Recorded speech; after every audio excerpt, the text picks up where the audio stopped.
you're not holding straight. No, well, because we didn't frame it, we didn't build it. It's the same thing, dude. Like your eye is on that stuff, right? So when you go into buildings and stuff, you're cross-sighting stuff, and you're looking. Oh yeah, I know. You're I looking know. at workmanship. Consistency. Yeah, absolutely. You know, and that's what I always teach. Look, you can be the worst mechanic, but if you're consistently, like, if you're consistent on anything you do, yeah, it looks good. Exactly. Well, and that inspectors will prove you. I've had inspections that have proven my point in front of the crew that I have out at the time, like IORs and OSHPOD guys. Yeah. And I always tell my guys, go be consistent. If you're gonna put 3 screws in that connection, put 3 screws on every connection all the way down. Around Try to the do building. it in the same place too. Exactly. Right. The spacing, Yeah. The IR will walk around and look at that, or any inspector look at that. If they start seeing L-shaped, 3, cross, and 2 missing here, yeah, they're gonna go look at the details and say, well, what's going on here? Yeah.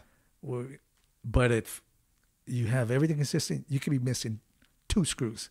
Mm-hmm. I mean, not that we do that, but sure. Just. It's consistency, dude. And Yeah. that's what we tell our guys: be consistent on everything you do. So, do you have that big toolbox of all the stuff, or are you just wearing snips and a hatchet and tape measure and some nippers? I have and a square. I don't have any tools either. Really? I don't. You got the clipboard now? I don't even have a clipboard. You got the iPad. Yeah, I got a tablet. A friggin' job box with the whole setup in it, but big screen in there. Yeah. All But right. because even though like this job that I'm doing over in El Segundo, we haven't manned up yet. I only have like maybe 2 or 3 guys, but I think my time is a little more valuable in teaching the foreman that I have under me. Mm-hmm. Watching them watch me is like a pleasure, because I catch them when their eyes like light up when I say something, or I don't say something in a group setting with other trades. So that's the other thing that I like to teach the guys out there in the fields. I don't want you to know how to build it. Like, I want you to know why you're building it. Got it. You know what I'm saying? Like, sure. I don't want you to just build this wall. I want you to build a 1-hour fire-rated wall. Mm-hmm. I want you to build this wall, with the L over 720 or something, and then I want them to know that. Yeah. Not just show up and frame this wall, and then you ask them, like, well, what kind of wall was it? Well, I don't know, 16 on center or something? Like, right. Full height wall? Like, oh, dude, you gotta really get into why you're doing things, not just how. Because after a while, you're journeyman, you already know how to do a lot of, most of everything that we do. Yeah. I mean, there's only, a good handful of things that we do, Mm-hmm. but you have to know why you're doing them. Yeah. Yeah. So do you have a lot of guys working under you that are created, or they consider themselves specialists, or do you want them well-rounded? Here's what has worked, and I was sort of fell into this position with Martin Brothers as an exterior guy, right? Even though TIs are like, I can do those with my eyes closed, right? Sure. 'Cause it's Stand up 9 foot, buddy. And you know what? I say that, but I still don't compare it to our TI guys that are foremen, and they might have a little sharper edge, or they know how to maybe, do certain tasks that will maybe take me a little longer. Mm-hmm. But on an exterior, it's like, a corn shell project. I did like own that corner in Martin Brothers. Like, when guys in the field that were working under me, they heard that I was going in the office, and they were like, there was a couple of estimators, or even a few estimators that were like, dude, what are you doing in here? Like, we need you out there, man. Who's gonna run this, this exterior we got coming up? We got these projects that, that who's gonna be involved? I'm like, I don't know, but I got some guys. Yeah. And I did. I mean, there's probably 5 guys that I can genuinely say, this guy will take care of that job. That guy is good. Mm-hmm. Guys that kind of just wanted to learn from me. Sure. And they took the reins, and, now they're running their own jobs. Yeah. Well, see, that's another big thing for a company like Martin Brothers. You were out in the field making money for them, installing products and getting these things finished up and making them look good when they were done. So it's difficult for a company to lose a guy like you out in the field, and that kind of comes down to the guys that you trained below you, right? Right. Yeah. Absolutely. What you were just mentioning. And again, I'm a big ethics. Building ethics is like my number one thing. I don't care what the budget is. I don't care what the estimator has on. I mean, I'm going to build it right. Mm-hmm. I'm not going to cut corners for sure. Right. So the guys that were working under me at the time was like, you know what? Because this old timer over at, I think it might have been Church and Larson when I first, I worked for them for probably a good year and a half during my apprenticeship. Mm-hmm. And he's like, Carlos, it's amazing that there's never enough time. Like the office wants you to know that there's not enough time to build it right, but there's always time to build it again right the second time. Yeah. So that stuck with me forever. Yeah. So I'm like, I'm not going to build it twice. I'm going to build it right the first time. Yep. And that's I'm not going to cut corners. So I haven't. I mean, that's been my motto, and I really don't want to change now. Even even more so now. Yeah. Now it works. Well, I mean, yeah, apparently, yeah. Yeah, it's been it's worked for you, and that's the truth. Yeah. There's never enough time to do it right the first time, but there's always enough time to do it again. Yeah, exactly. Somehow there's always enough time to do that. Exactly. So, you're still, when you go on to these jobs, they may have had some pre-construction before you get on these projects that you're on right now, but they didn't really necessarily catch everything. So you're picking up on some of the stuff that they meant. I mean, and it's impossible, now that I'm, I've had that experience with estimating, mm-hmm. They try to do their best. They're not going to miss, shit, on purpose. No. They try to, they're professionals. They try to pick up everything, but sometimes they miss one side of the whole building though. I don't think I've had one of those yet. Or the courtyard. Whoa. Yeah. Yeah. Those are. That's why you got the job. Well, that's that saying, like, whoever misses the most is the guy that gets the job. Well, exactly. And, we've talked about that before on these two. Like with a lot of this new software, it's mm-hmm. very difficult to miss that stuff. But you probably are always a little bit nervous when you do pick up a contract that you did get a job. It's like, what the hell did we miss? Of course. Yeah. Yeah. There's and it's, I think it's getting, so again, like I was saying earlier, I don't know if I was saying it before, like we're walking around, but the estimating software is not as advanced as the building software. Mm. So, an example, the Rams Stadium, the geometric shapes that were, or even at Lucas, mm-hmm. There's those challenges. That software doesn't exist in the estimating world.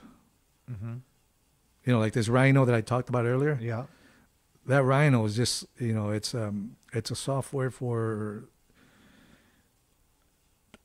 like the shapes that you can't even look at in a 3D model. Like you have to really look at it in a whole different world where you have to see all the way around it backwards from the bottom up. Yeah. Where you can't do that with today's the OST and the quick bit stuff that we use on especially on 2D drawings. Like forget about it. You're not gonna have the slightest idea of what you're looking at. Are you pretty computer savvy? I like to think so. Yeah.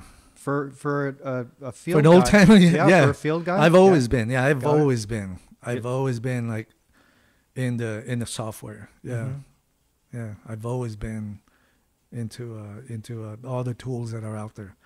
I mean, I've done my own homework. I do my own homework. I go out and look into what's out there, what's coming up, and what other guys are inventing. You know, like these layout tools that are out there today. Amazing. You know, I saw those 10 years ago. Is that right? Yeah, I saw those 10 years ago. But the guy up north didn't have enough funds behind him. I forget the name of it. It's some kind of a robotics company. Because this thing was I don't know if he ever developed it, but looked like a cat. But it laid out your walls. You would just fill it up with ink, or, ink was at the time. Right. And you would program it, and you walk away. You go home at night. And this thing would just draw out Is that right? every line, the door openings with the right swing, left swing. Wow. It would do that overnight, but this guy just never got the funds for it. And he just I looked them up maybe about a year ago or something. Because I started to see this other layout tool with the laser. I don't know the name of it, but we use it. I haven't used it personally, but I know what it does. It just shoots points. Yep. But back then I thought, man, we need to have one of these. So I tried to get back then. One of our guys that was in our office, he was a research and development guy, and I don't know. He had a whole different agenda while he was there.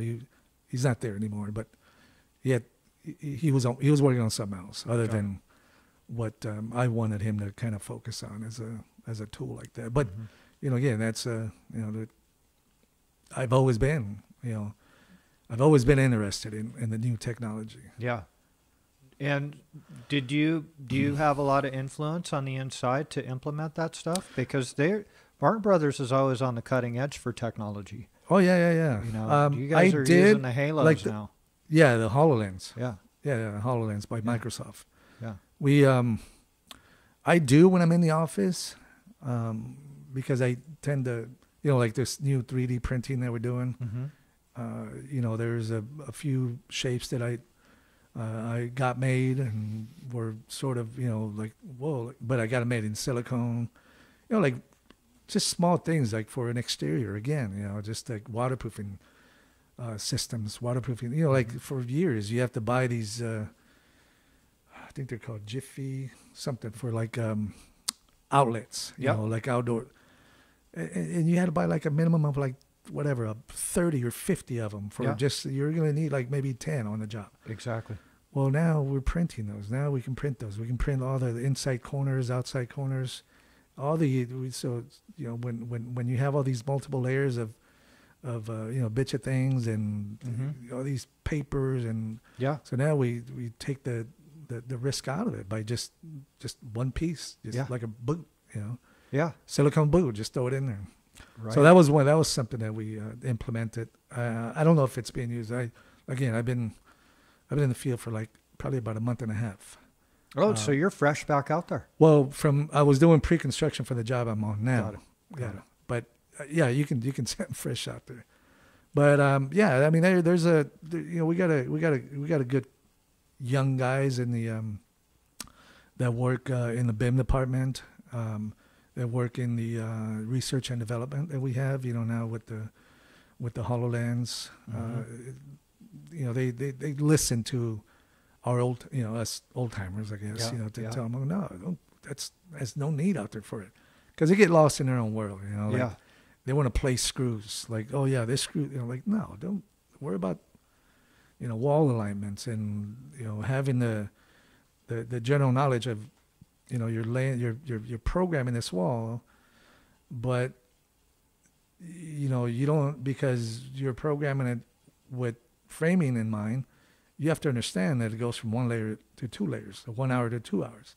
So they're not picking up those offsets in our walls where we need guys like even our field foreman. They'll come in at the beginning of a job or during a job that they need certain areas that are more detailed, and we need layout drawings, you know, because we're not going based on the architecturals. We're going based on our drawings. So the foreman will go in there and work with the BIM department, search side by side and tell them, oh no, this wall is a 2-hour, shift this over, move this stud over. These are, you know, the restrooms for the carriers, space them out, you know, whatever, apart, you know, the blocking, this.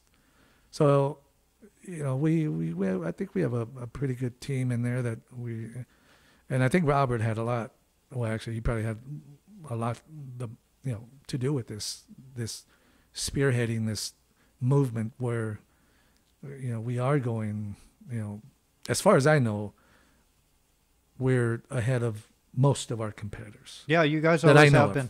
You always have been. You know, you've always taken advantage of that new tech, embraced it, you know, and brought in guys that understood it and could learn as they went, along with it too, and then teach guys like you. But it sounds like you were always interested in computers and stuff like that. So you mainly to help, wanted to understand that. Yes, mainly, you know, to help me understand, like, the reasons why we are doing this.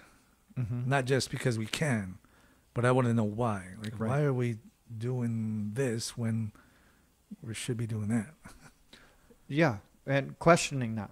To you know, see if it can move in a better direction. Right.